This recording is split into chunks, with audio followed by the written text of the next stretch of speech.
Hello, Tanya. Hello. Welcome. Thank you for coming to talk to us. You were in Melamchi Gaon on retreat when the earthquake struck. Yeah. It would be very good if you could share what that was like with us. Yeah, I think now I can share because before it was really difficult even to remember. Now I can smile, kind of coming back to normal, but in the beginning it was really a shocking experience. At the moment of the earthquake, I've been staying in Melamchi Gaon for 2 weeks. I was in retreat and I plan to stay 1 more week. And I think I had a really big luck and a lot of good coincidence. For example, I got sick and that's why I stayed 2 days before earthquake at my room. It was lodge in the middle of this village, next to the temple. This temple is very famous by its clay statue of Amitaris and millstone of Guru Rinpoche. Also, there are 2 caves and Guru Rinpoche, Shukji, many amazing Padmasambhavas places for pilgrimage. And sometimes before I got sick I was doing some tune or session in the cave or nearby in the forest, or also sitting on the 2nd floor of this gompa. And fortunately I got sick, otherwise I would stay before lunch. When earthquake happened, usually I stayed on the 2nd floor of this gompa, which is actually collapsed completely. At that day I was sitting, I remember I looked at my watch, I was doing Vajrasattva and I was thinking, 5 minutes to 12, should I do 1 more? Or because 12 o'clock we have lunch. And then I said, okay, 1 more and then I will go. And fortunately my door was open because I could see some mountains. I was sitting on my bed and doing my practice. And then suddenly it started. I thought, now I can remember like each moment. It's amazing how our memory works in these shocking situations. First feeling was like, earthquake. It's like a little bit exciting in a positive way. Like, And then I heard this terrible sound. Now I know this sound of coming earthquake. It's like very deep, roaring earth. And everything started to shake more and more, and at that moment I know I didn't think, and I would say I didn't feel fear, you just do some action. And with my mala I just rushed through the door, and our niece of the family where I stayed, she was washing her clothes, and then she started to run towards me, and we met in front of my door. I think 2 more seconds. If my door would be closed and I had to open it, I would also be burned, because the wall in my room, which was made of huge stones, just collapsed right when I went through the door. It just collapsed behind my back immediately. And I remember that whole house started to shake, and we tried to get, it was the 1st floor, and just to come out to the small garden in the front, we should open small door, low one, but I think because everything started to collapse, I remember that we could not push it, so we made a jump. This I don't remember. So we just stayed in the ground and everything was shaking terribly. I think we were jumping, and because of all houses, they were folding, like collapsing like in a movie. I could not believe my eyes. And our guest house, then house where Amala and Pala, my Yilmo family, were staying, also collapsed, and our guest house was just near the temple, and it was just destroyed. At one moment, within a few seconds, everything collapsed. And we stayed with niece. I closed her nose and mine also, because a lot of dust just came out. Also, like before, I saw in the pictures after earthquakes in other countries, I saw everything is same color, and it was like that. Everything became same disaster color because of this dust. And she was very frightened, and she was shouting. Immediately I was chanting only Om Taretu Taretu Soha, and I was hugging and kissing her Om Taretu Taretu Soha. You cannot do anything, just terrible. And then, of course, later on we've heard people crying and shouting, and it was continuously like that. Immediately rain started because Melamchi Gaon is situated higher than Kathmandu, 2,500 meters.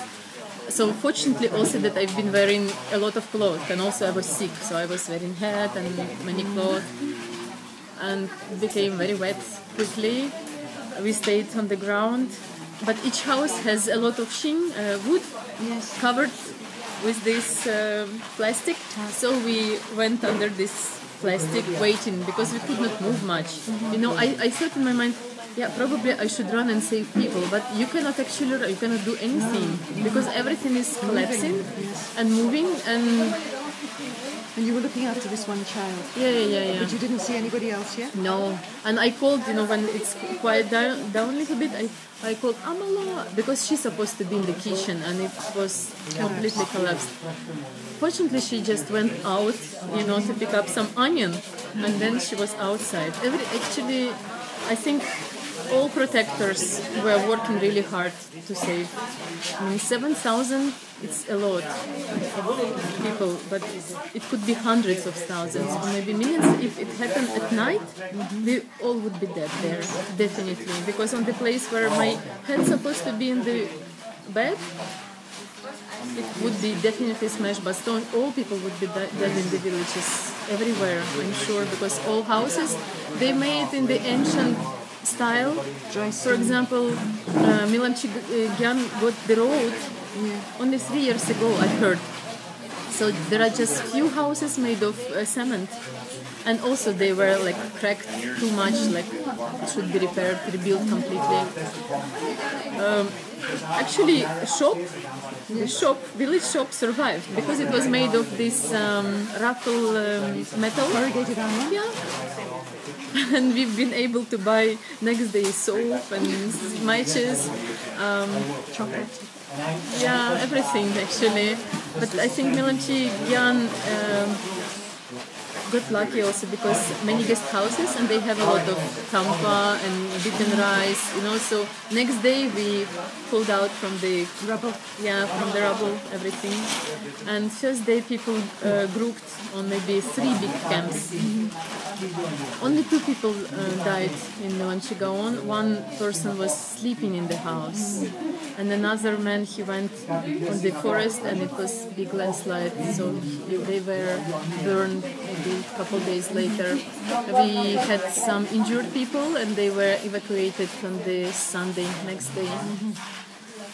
Who came for them? Was that 2 helicopters. It was private one only because of connection with government through the lama who is taking care of that gompa only. And we asked, please send us one more because it was small, and we sent the most injured one, but we really needed one more, and they came. And I think it was exceptional case. It's a terrible feeling when you completely cut off from the rest of the world, so you don't know, is it happened only there, or maybe only we survived and the rest of the world completely, flat and collapsed. No connection, and we've been listening radio, and this terrible prediction of BBC that 10-12 magnitude might happen. It wasn't the BBC, it was CNN. I got translation that it already happened, without word maybe and probably. And I also imagine, everything I love, and I know everybody here, they might be dead, but I prefer not to think about it, just don't believe.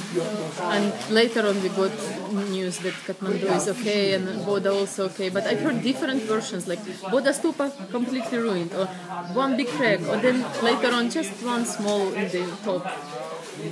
It was really difficult. Yeah, and people have been helping each other a lot, and they were very strict about not taking other property.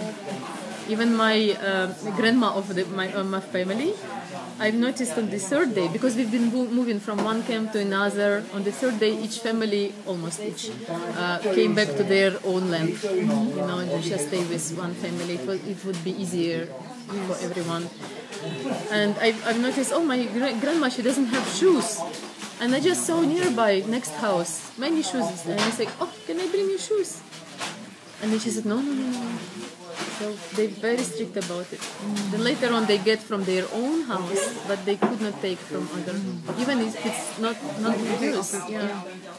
They're very strict and they're amazing. For example, when I saw my Amala first time when we hugged, and then she told me, I'm so sorry. I was amazed, like I said, I'm sorry, you lost everything, you know. And then later on, on the fourth day, when I've been leaving, she asked me, do you have money? I said, yes, I have a little bit. Even though before I bought some rice and some grains, for them, matches, candles for them, I said, oh, maybe she needs more. So I prepared. And then it turned out that she actually, because I paid in advance on my stay, and she wanted to return me the money for days I didn't stay and I overpaid, and she also wanted to give me more. Can you imagine this? People who lost everything. I was so touched, really.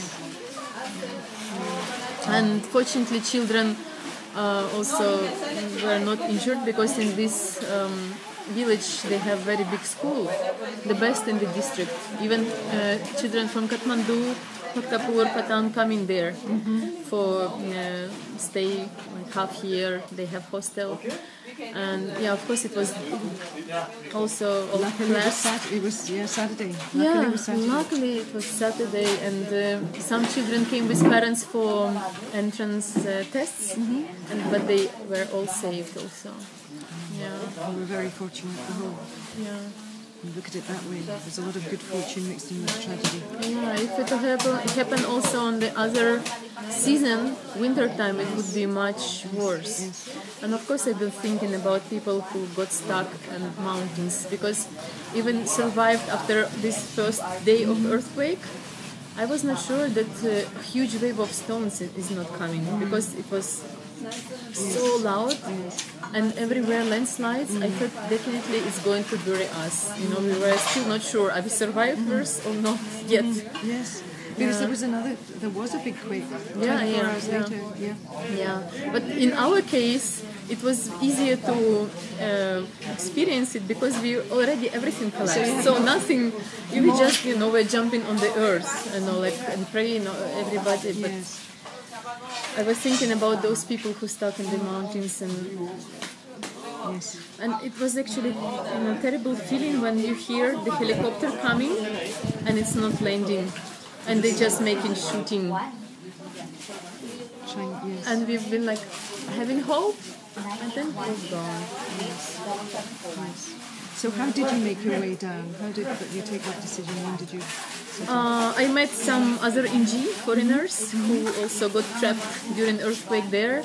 There were 7 people of us, 2 Australians, 3 German and 1 American, and me. A few other NG stayed with children. They were working there as volunteers. And we decided to go tomorrow. Then next day again we had a lot of aftershocks and raining all day, and it's very dangerous because of landslides. So we decided, on the 4th day, if it's not raining, not shaking, then we will go. And then this morning, I woke up, and my friends came, come, we are going. I said, but it was raining all night, and also we had some aftershocks. They said, let's go. So we decided to go on the 4th day, and the way was very dangerous.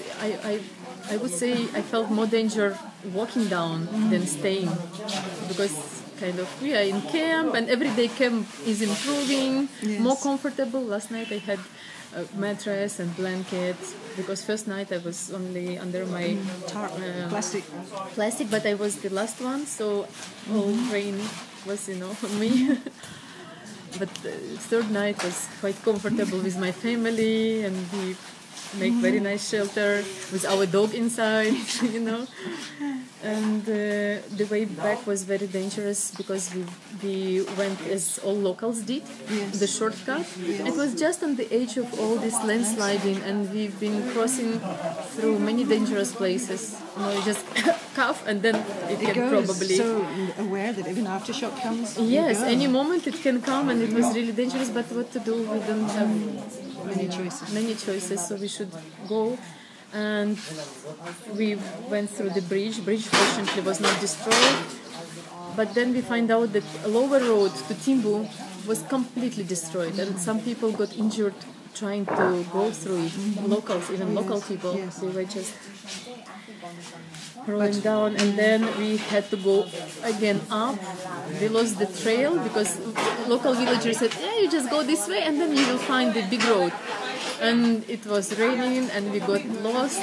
Then finally we find this most common trail, not the road actually. We almost came to the Tarkagian level, and again we should go through Kokani and come back to the Timbu.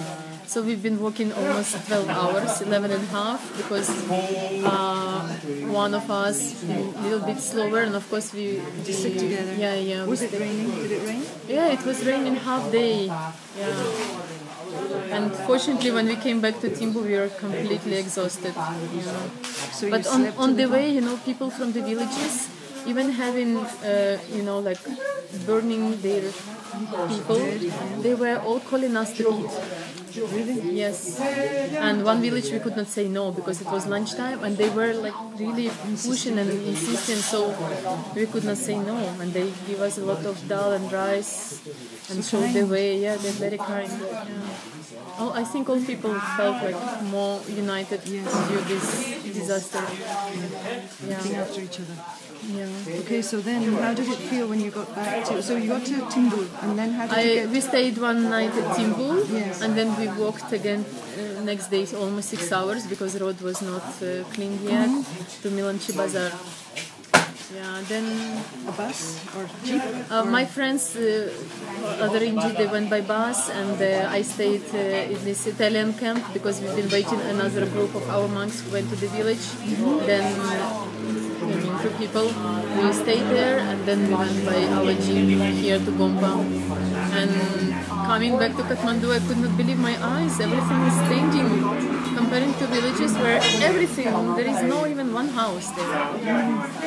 Here is everything okay. I mean, of course some buildings collapse, but it's not like media show to people like it's disaster and people fighting for food or a lot of diseases. No, it's not like that, of course. And monastery, our monastery and others, I was impressed how they working and helping other people. Like here I can see constantly sending jeeps and tracks to other villages. It's amazing. Well, thank you for coming and telling us about it. I saw it was quite hard for you to share some of it, and it's 2 weeks. Yeah, now I can share, because before I felt first day maybe I don't feel anything. Yes. I was so calm, and I thought, I don't feel. I supposed to feel it, but I didn't feel anything because of shock.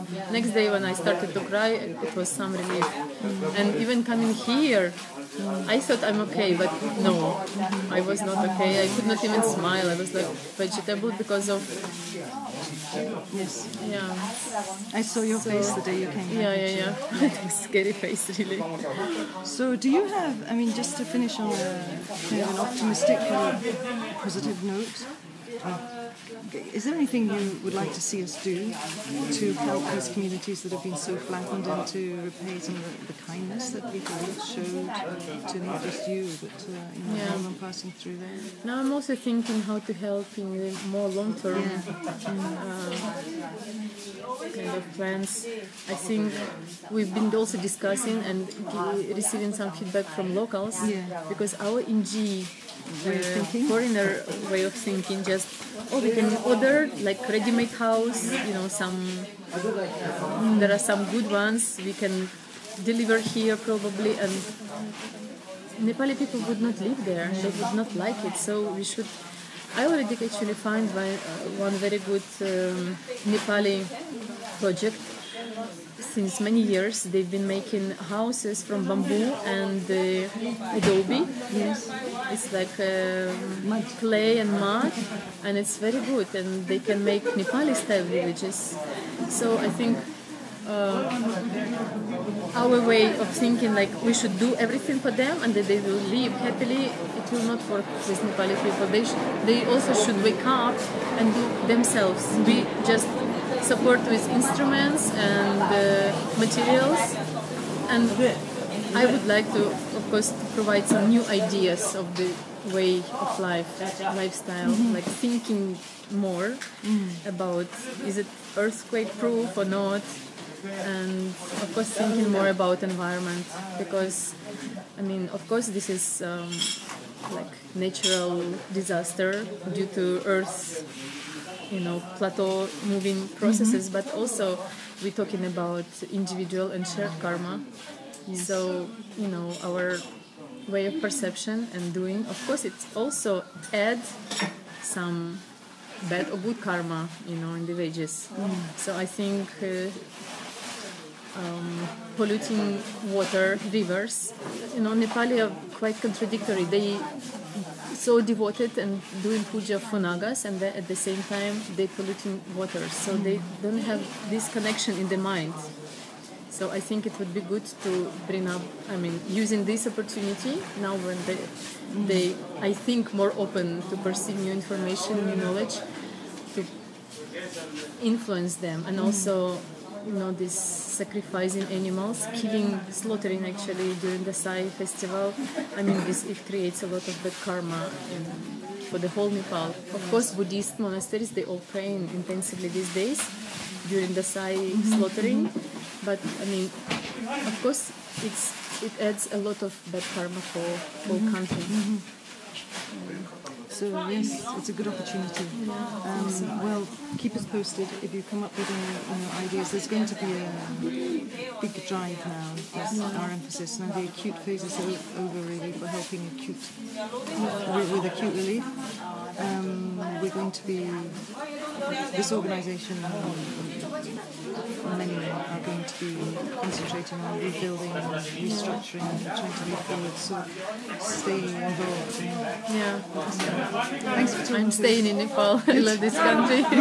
Thank you. I'm so glad you survived. Yeah, and also I would advise everyone who is watching this, you can support Nepal by coming here in the future, in the nearest future. Hotels are working, and you can come and support country here.